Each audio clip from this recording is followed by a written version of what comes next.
មួយផ្នែកទៀតចង់បង្ហាញពីបងប្អូនថានេះគឺជាអត្តនៅផ្នែកខាងក្នុងដែលមើលទៅហាក់ដូចជាមានពណ៌ស្រស់ថ្មីអត្តខ្លះលើកលែងតែអត្តដែលរក្សាសំណើមមានជាស្លែពណ៌ខៀវនិងពណ៌ខ្មៅតាមប្រតិកម្មនៃអាកាសធាតុដោយសារមានឃើញពណ៌អត្តពណ៌ស្រស់ហើយដោយសារអត្តខ្លះមានការរលាយចូលគ្នាជាប់ជាសាច់តែមួយទើបមានមតិខ្លះយល់ថាដូនតាយើងបានយកអត្តឆៅដែលហាលថ្ងៃរឹងហើយមកតម្រៀបក្នុងរយៈកម្ពស់ណាមួយនោះហើយក៏បានយកចម្បើងឬក៏ភ្លើងមកដុតដើម្បីឲ្យស្ថិរភាពនៃភ្លើងចម្បើងឬក៏ភ្លើងអុសនោះធ្វើឲ្យម៉ូលេគុលខ្សាច់នៅក្នុងអត្តនឹងរលាយចូលគ្នាទើបធ្វើឲ្យអត្តនឹងរឹងមាំជាប់នៅនឹងកន្លែងតែមតិខ្លះគេថាអត្តនឹងត្រូវតែឆ្អិនហើយទើបយកមកតម្រៀបហើយគេអាចលាបបាយអឬក៏ជ័រឈើហើយយើងមានឃើញទេអត្តបុរាណហាក់ដូចជាអត់មានព្រំដែនដោយសារមានការលាបជាបាយអឬក៏ប្រភេទជ័រឈើចំនួននោះដែលយើងមិនបានដឹងពីរូបមន្តហើយធ្វើឲ្យអត្តបុរាណហ្នឹងរលាយជាប់គ្នាហាក់ដូចជាមានស្រទាប់បិទពីក្រៅដូចនេះដែរអញ្ចឹងរឿងឥតឆៅឬក៏ឥតឆ្អិនចំណែកខ្ញុំអត់ទាន់ច្បាស់ទេអាចត្រូវទាំងពីរក៏អាចថាបានអាស្រ័យទៅលើបទពិសោធន៍អ្នកកសាងមុននិងអ្នកកសាងក្រោយគេសន្និដ្ឋានថាឥតនោះជាឥតឆៅដោយសារគេឃើញមានចម្លាក់ដូចនៅប្រាសាទក្រវ៉ាន់ជាដើមគឺជាចម្លាក់ដ៏ប្រណិតគេថាបើឥតនឹងឆ្អិនឥតស្រួយមិនអាចឆ្លាក់ដែលមានក្បាច់ដូចស្លឹកឈើដូចផ្កាឈើបានល្អទេលើកលែងតែឥតនោះជាឥតឆៅត្រង់នេះយើងអាចចោទជាសំណួរថាចុះប្រាសាទបទីស្រីដែលជាថ្មភក់ពណ៌ស៊ីជម្ពូដ៏រឹងនោះហេតុអីបានដូនតាយើងឆ្លាក់ក្បាច់ស្លឹកឈើនិងផ្កាភ្ញីដ៏រស់រវើកដូចគេធ្វើនៅលើឥដ្ឋនៅលើឈើបានអញ្ចឹងនេះវានៅជាចម្ងល់ហើយតាក់ទងទៅលើ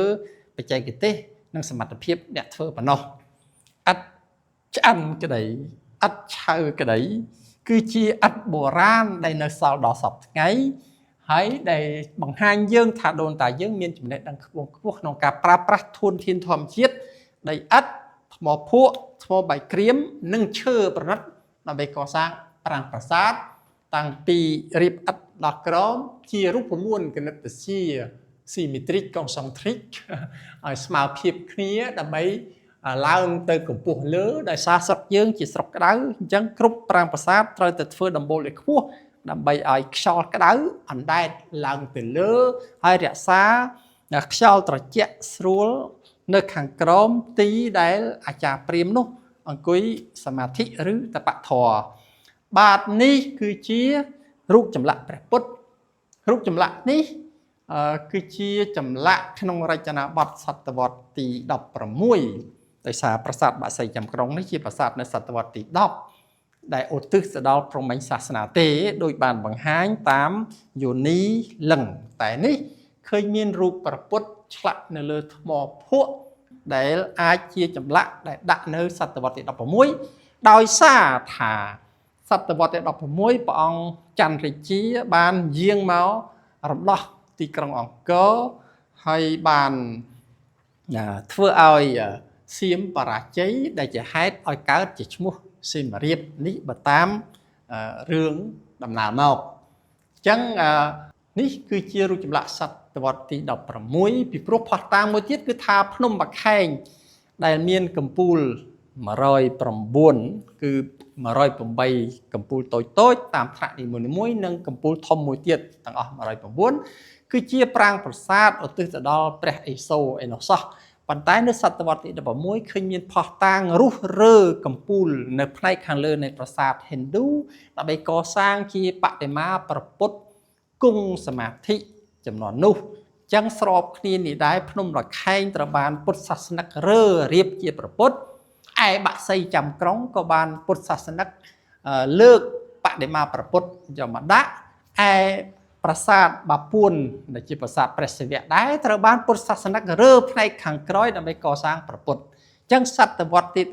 16គឺហាក់ដូចជាបដិវត្តសាសនាដែលបដូរពីជំនឿព្រហ្មញ្ញសាសនាមកព្រះពុទ្ធសាសនាហេតុនេះហើយទើបនៅក្នុងប្រាង្គប្រាសាទព្រហ្មញ្ញសាសនាបាក់សីចំក្រុងក្តីភ្នំបាខែងក្តីប្រាសាទបាពួនក្តីមានសំណល់បដិមាព្រះពុទ្ធដែលជាព្រះពុទ្ធសាសនាហិនយានឬថេរវាទរីកចម្រើនកាលពីសតវត្សទី16រៀងរហូតមកបាទបទបង្ហាញនៅនឹងកន្លែងបាក់សីចំក្រុងដែលជាពិសេសបង្ហាញពីផុសតាងសិលាចារឹកប្រភពនៃឈ្មោះកម្ពុជានេះសូមបញ្ចប់ដោយសង្ខេបតែប៉ុណ្ណេះក្នុងករណីដែលបងប្អូនគួយនិស្សិតមានចម្ងល់និងចង់បានផុសតាងសូមអញ្ជើញមកទស្សនាបាក់សីចំក្រុងនិងមកអានសំណេរសិលាចារឹកដែលជាផុសតាងដើមបរិសុទ្ធកាលពីជំនាន់ដូនតាកុំចេះតែជឿគ្រប់ព័ត៌មានដែលគេផ្សព្វផ្សាយខ្វះផុសតាងខ្វះអំណះអំណាងជាវិទ្យាសាស្ត្រអក្សរសាស្ត្រដែលដូនតាយើងបានទុកឲ្យនៅថ្ងៃនេះបាក់សីចំក្រុងគឺជាប្រាង្គប្រាសាទដែលរក្សាគេវប្បធម៌ព្រលឹងដូនតាពីព្រោះមានអក្សរមានក្បាច់រចនាមានសំណៅវិស្វកម្មដែលបញ្ជាក់អំពីវប្បធម៌ដ៏ខ្ពស់នៃដូនតាខ្មែរពូជពង្សអេសីកម្ពុជានិងនេមេរ៉ាសម្រាប់កម្ពុជាកម្ពុជាទេសសូមអរគុ